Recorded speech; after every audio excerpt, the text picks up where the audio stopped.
Hellraiser 3: Hell on Earth was released in 1992, and this finishes up the original trilogy and box set from Arrow Video.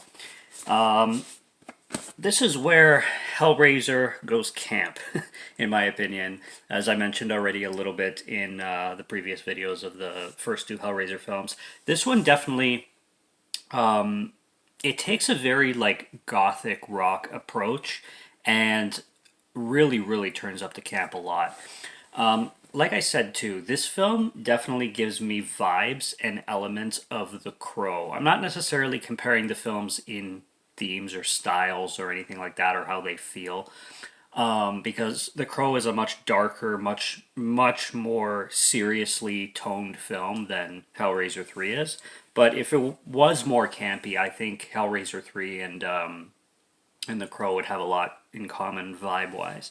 But I don't know, this film just it had that early '90s, mid '90s grunge style that I found a lot in The Crow, and that I really like, with campiness turned up like crazy, especially in comparison with the first two films, which were again dark and very gory. This one has gore in it as well. There's one scene in particular involving Pinhead in a nightclub that is just practical effects galore, going all over the place. So this one definitely has some serious eye candy when it comes to gore. When it comes to some of the actresses, for sure. One of the main characters' name is Terry, and she plays this like punk goth girl that attends this nightclub, this like rock goth nightclub frequently.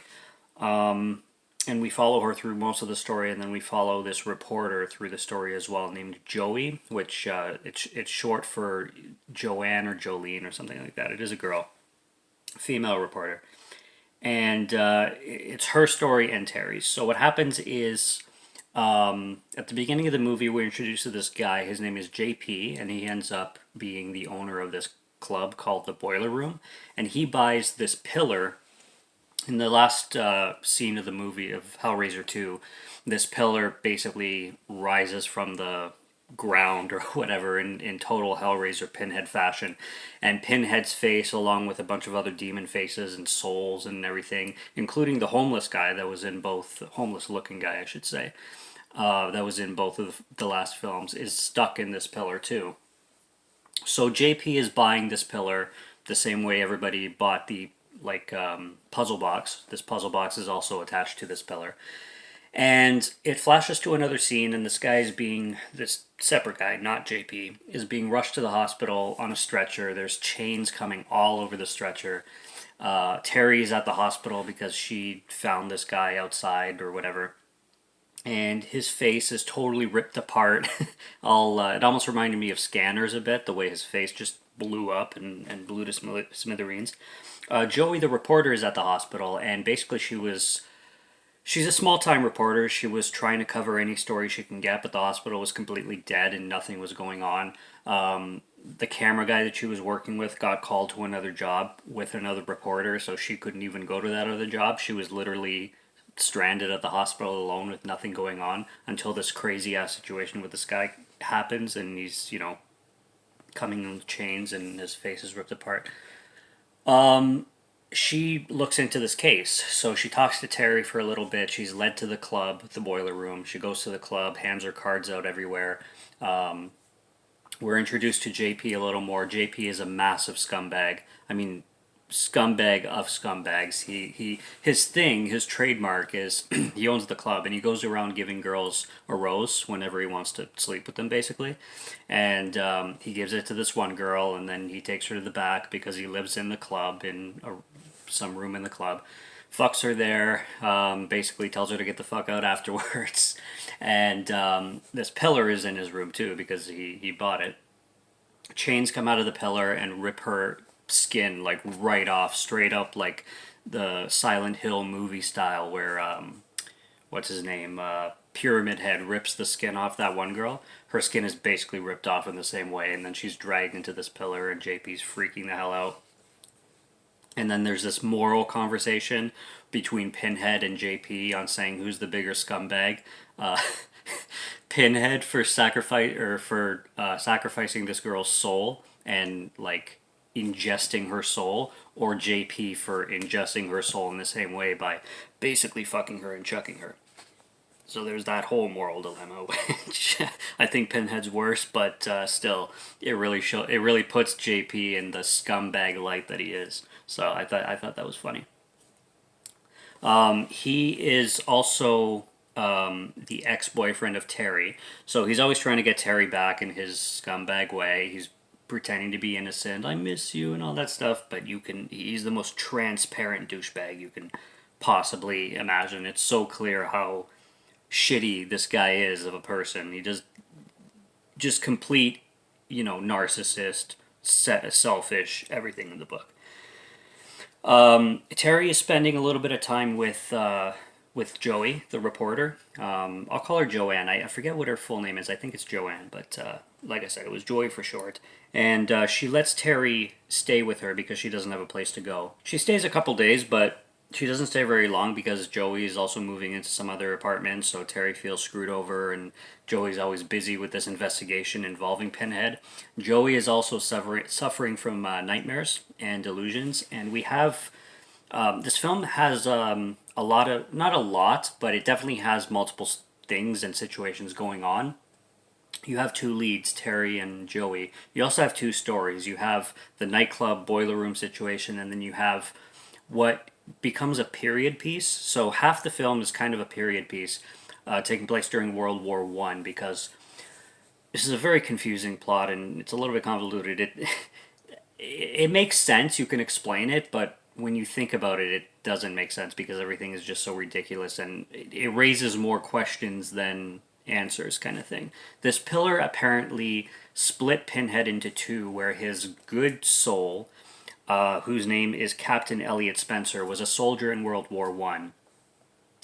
During his time in World War One, he got obsessed with like pain and pleasure because people in the war would basically suffer from PTSD, drink themselves to death, the typical, ex-soldier things going on. And this guy, Elliot Spencer, dove into, seeking forbidden pleasure, apparently. What those forbidden pleasures were, it's not really set in stone, but he definitely found the puzzle box. He got obsessed with the puzzle box. He got obsessed with the Hellraiser lore and started diving deep into that, and that's when in the second movie he opened the box and he was transported to hell. This one explains that a little bit further, where his soul was split. One became Pinhead, which is his darkest evil fantasies kind of thing, with the hell world and pain and pleasure ordeal. And then his second part was his like good moral soldier self, I guess, which was stuck in this limbo. And this good part of him in this limbo situation is like invading Joey's dreams, and Joey is trying to figure this mystery out about, because it's her grandfather or something like that. And it plays off like that. So Pinhead comes to the real world in complete evil form, and Joey is trying to figure out what's going on with her grandfather in this limbo scenario. I'm not the biggest fan of period pieces to begin with, so the whole period piece World War One thing didn't work for me too much. Also, it didn't really fit into the whole Hellraiser feel. Like, the first two Hellraiser movies were just, focusing on this awesome Pinhead story. This one has two things going on. One, that I don't really care about, and two, a really campy, cool Pinhead lore story going on that I wanted more of. Like I was saying about that nightclub situation, Pinhead is introduced into this nightclub and he just starts wrecking havoc, and things go beyond cheese. I mean, this movie has CD kills, like compact disc kills, okay? Guys get CDs through the face, for fuck's sakes. One girl is like drinking a drink at the bar or whatever when Pinhead shows up, and the liquid inside the drink pops out of the glass and turns into like an icicle, and rams itself into the chick's mouth, and she like chokes to death with blood coming out of her mouth and shit. People are just being torn apart with chains all over this nightclub. It's a fucking massacre. Not as epic as the Collection nightclub scene. I love how I'm listing other movies that this movie reminds me of, but not that intense, but pretty close. I mean, you have this nightclub of just all kinds of death going on. And then when Joey goes back to the nightclub after the havoc and you see the aftermath of it, you see a bunch of people with like mutilated bodies, practical effects galore. Just, it really looks fantastic. And then around the climax, you have JP and Terry, who became Cenobites because Terry sold JP out and kind of was lured into Pinhead's world because Pinhead seduced her in a sense and seduced her mind into his lure. So she became Cenobite, and so did JP. And JP, his Cenobite, he has these like metal things going through his head because that's how he died. But as a Cenobite, it's like a hydraulic thing that's going through his head and it just goes like his lines and his line delivery and his like facial expressions are just so sinister. I'm not exactly sure too if this is accurate, but this might be the first Hellraiser movie where somebody says Pinhead, because Joey says a line to Pinhead. She's like, fuck off, Pinhead, or you're dead, Pinhead, or something like that when she's about to destroy him or something. And I don't recall Pinhead being referred to as Pinhead in the last two movies, but again, I could be mistaken on that one.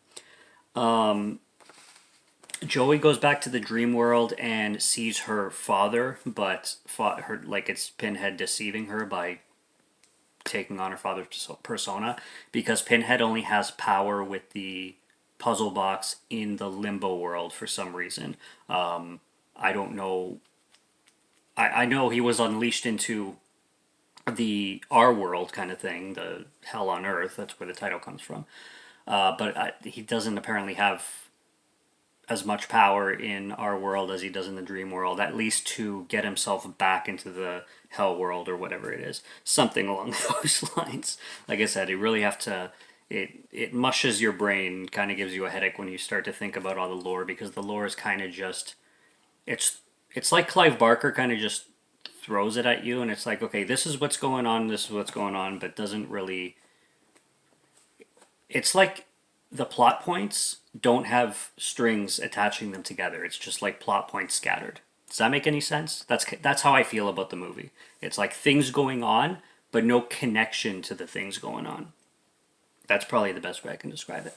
And then we have the church scene, which is iconic, when Joey runs into the church asking the priest for help, and the priest is like, there's no such thing as demons, they're just a metaphor. I don't know what Catholic priest would say that, but and then Pinhead comes through the doors, and she's like, "Then what the fuck is that?" in the middle of a church, right in front of a priest.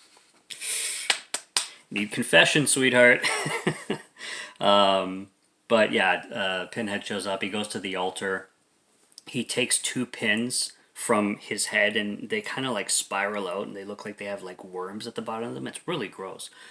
And he puts them on his hand, and I think he burns like some stigmata into his hands, and he does this whole thing, and the candles on the altar just go up, and it's like full on like metal. Like it looks like a metal music video, something like friggin' Slayer would do on stage, or Rob Zombie, or Alice Cooper, or something like that. Especially with the flames. The flames like shooting up from the candles were my favorite.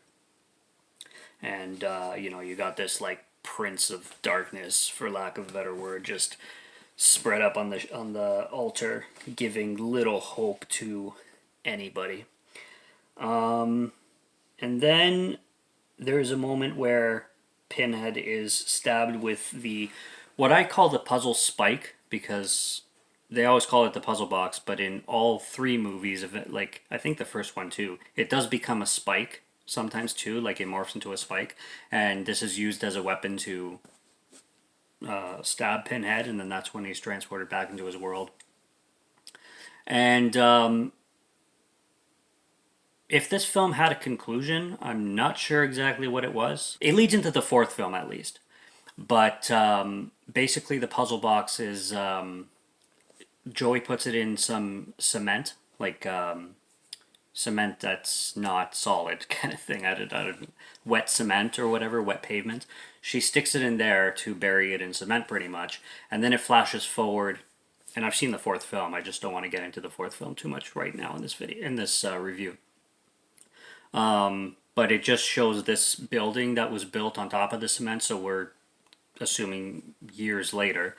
And in this building, the walls are designed and painted, and this whole building pretty much is structured as like an inspiration or a model of the puzzle box, where people are walking around in it, and businessmen, and there's elevators, and there's offices, and there's like, this is a fully functioning building kind of representing the puzzle box. So the conclusion of this one is definitely, it doesn't close off this story. It does leave a lot to be happening in the fourth movie. And I've seen the fourth movie, I think twice. And again, it deals with a big period piece part of that movie too. And as I said, period pieces aren't my thing really. Like, I like some, but usually they're not my thing. And so therefore I know that Hellraiser Bloodline goes into the whole period piece thing too, but it goes into other things too, and we'll get there. Like I said, I'm not going to get too ahead of myself right now. That was Hellraiser 3, Hell on Earth. I really liked it. I gave it a 4 out of 5. I think the original trilogy 1 to 3 is are great. I like them all. I think they all feel unique. They all feel their own thing, and I like the feeling and the vibe of them all. And this one is definitely on the camp side, and I like that. I like a little campiness in Hellraiser, and the whole CD weapon thing just killed me. And one of the Cenobites having CDs in his face, and one even has a camera, a fucking camera. What does he say? He's like, "That's a wrap" when he kills somebody. Totally felt like the Terminator right there. Again, me referencing another movie. So it was cool. It's a ghoul campy. It's a ghoul. It's a cool campy Hellraiser movie that I enjoyed very much so, and I personally recommend.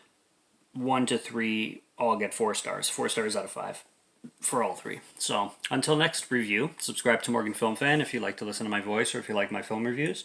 I'll be back with more soon. Stay tuned for those. Check out what's on the channel already. Stay tuned for what's coming until next one. Have a good one. Take care and cheers.